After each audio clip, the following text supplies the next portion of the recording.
Hello, my name is Paul from Motif Audio, and today we're going to have another look at scaler, namely how to do a bass line. Did a quick tutorial last week, so if you haven't already seen that one, please go and check it out. It's not hard to find. There are only 2 videos on the channel. So this being the second one, we did some chords in the last one, so now I'm going to follow on from that and we'll do a bass line. So there are a couple of ways of doing that with scaler, and I'm going to take you through both of them. Actually, there are a couple more than that, but we're going to deal with the easiest 2 for now. Okay, here's scaler. Hopefully you guys can see that. So I've got scaler loaded on a track. I've also got a chord gear doing a classic house piano, and I've got a bass there. Doesn't really matter. I've got some breaks there as well. So 4 chords: F minor, C minor, G minor, A sharp stroke B flat minor. And I've got them sequenced here with this MIDI clip. I'll just give you a quick taste of that, kind of ravey.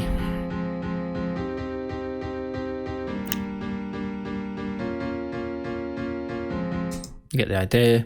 I've also got some breaks here, which I've cut up in an old school way, which I think I'm going to do a tutorial on. We'll see how that goes. Namely, how we used to cut breaks up using samplers and things like that back in the day. Anyway, have a listen.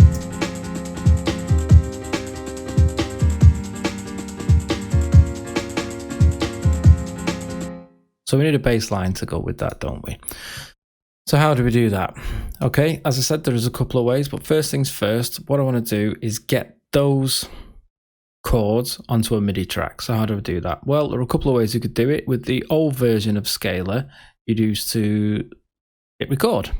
Nice and straightforward, but there is another way, so I might as well show you that, which is MIDI capture. So all you do, press MIDI capture, press play.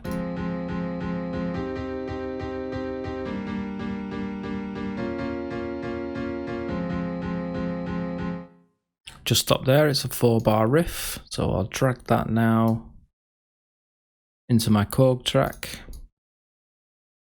And I'm just going to have a quick look. Let's fold these. Do you see that little bit of movement? It's not exactly spot on. I think there might, I don't know, is there a humanized? There is, but it's not on. Just looking here. So that wasn't turned on. So it's just a little bit sketchy coming in from scaler. As you can see, also some of these note lengths look a bit dodgy, so let's fix that. Press legato. Lovely, that'll do. So I've got that riff. I'm going to Control J, which will consolidate that. I'm also going to loop it and I'll drag it under there. So now I've got some chords. So now I'm going to turn the piano off from scaler. So I've got no audio output coming from scaler. It's now just a purely MIDI tool. And I'm going to change this to all ins just to stop the chord listening to scaler. And let's just see if that's working.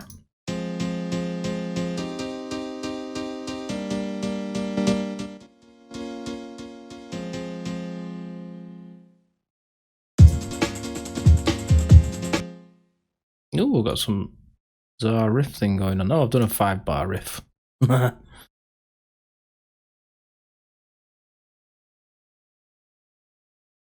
That's not going to work. Okay, 4-bar riff. I'll do all that again. Consolidate. Let's have a look. That's better.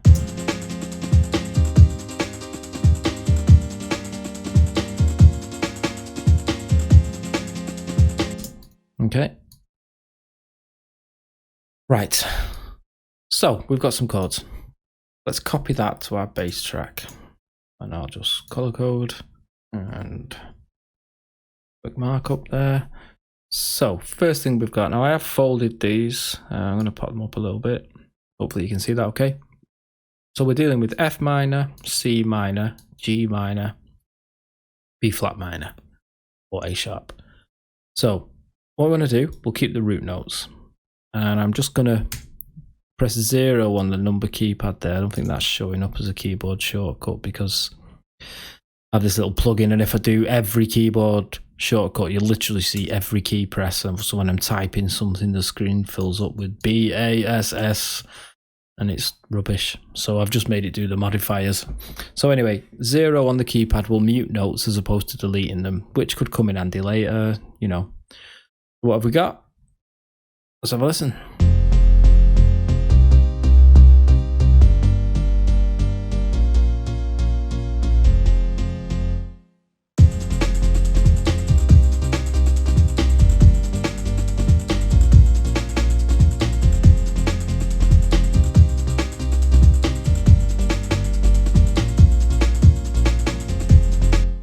There we go, nice and straightforward. It's the bass note that's following the piano, but you hear that all the time. That's all right. Okay, so slightly more advanced way using scaler and one of its little features. Oh, I can't move that. Anyway, moving on. Okay, so using scaler. So first thing I'm going to do, I'm just going to move this across, which for reasons will become clear in a minute. I'm going to keep that there. That's my original riff, because I'm going to have to make some MIDI edits to this section here. So keep my original riff. What do we need to do? Well, scaler has a keys lock mode. So what does that mean?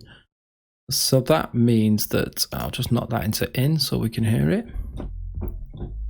So I'm pressing C3, D3 and E3, and that's playing the first, the second and the third note of the chord.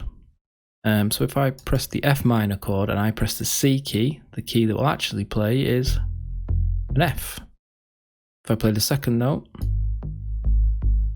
we get a G sharp. If I press the third note, we're getting a C.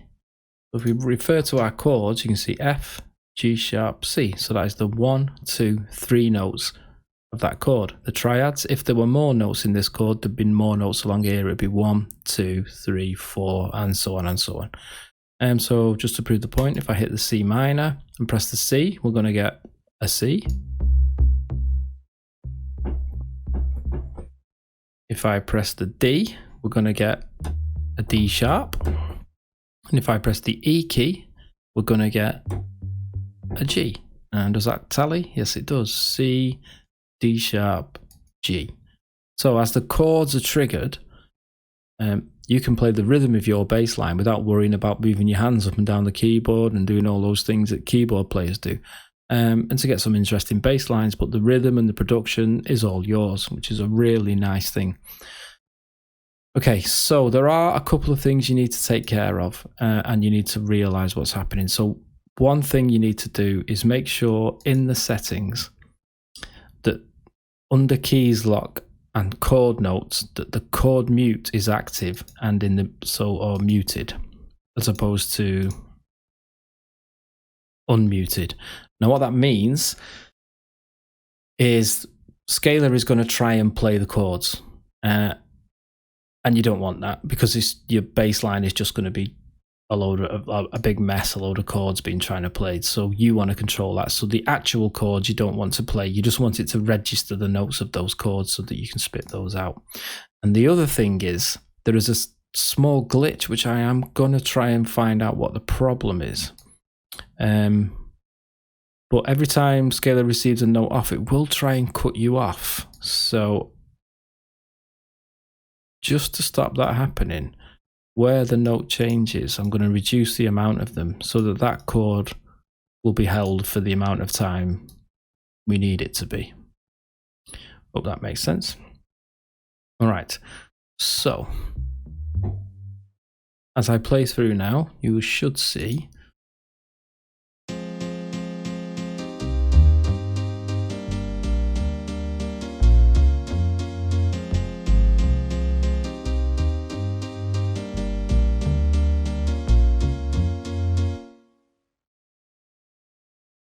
Hope that makes sense.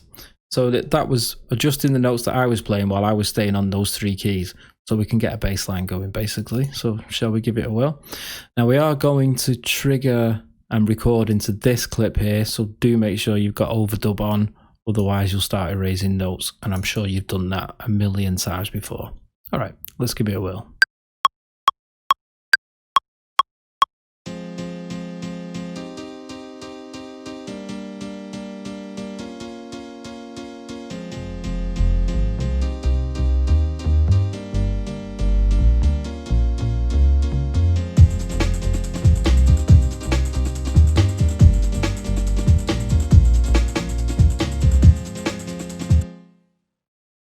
Okay, something there. Not the best bass line in the world, but we're not after a Grammy or anything. We're just doing a tutorial.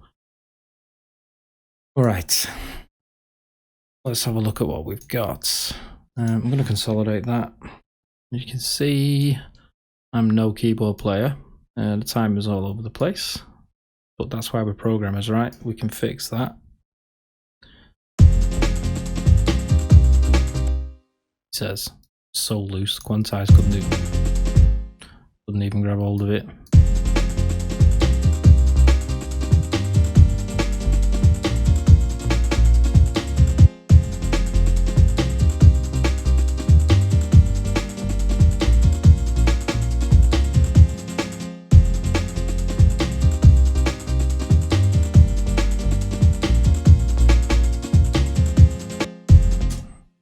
Yep, okay. So I've got some weak velocity notes there. So if you press Alt, I've selected all, and you can drag up and down, you can fix them all. So I'm going to go with that for now. Let's loop that up, take it across there, and then we're going to do the same trick that we did before. I'm going to capture that MIDI, load it into the bass track. Here we go.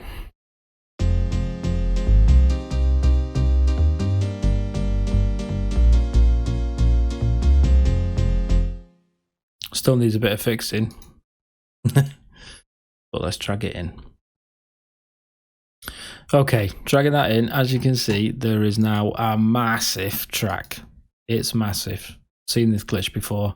I need to understand what's going on, but I don't. So, quick fix, dragging at the top. Look at this huge 23,878 bars. Ugh. I'm going to set the one there, beat one there, so that was just a quick way of getting that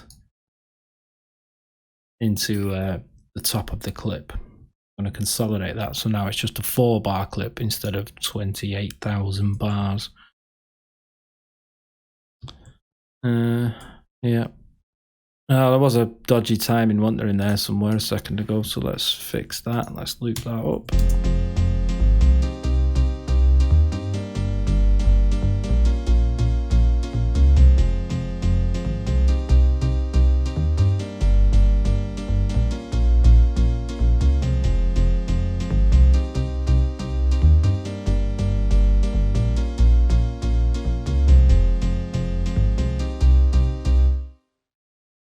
Yep, not too bad. It will do. Let's hear it with the drums.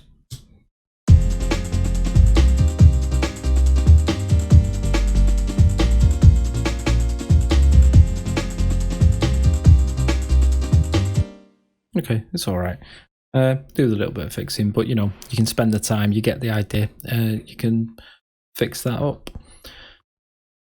Okay, well, thanks for joining me today. I hope that was helpful. If you did find it helpful and you liked the video, please like, subscribe, and hit the bell icon. That way you'll get notified when my 3rd video is uploaded to YouTube. Anyway, that's it for now. Thanks very much. See ya. Bye.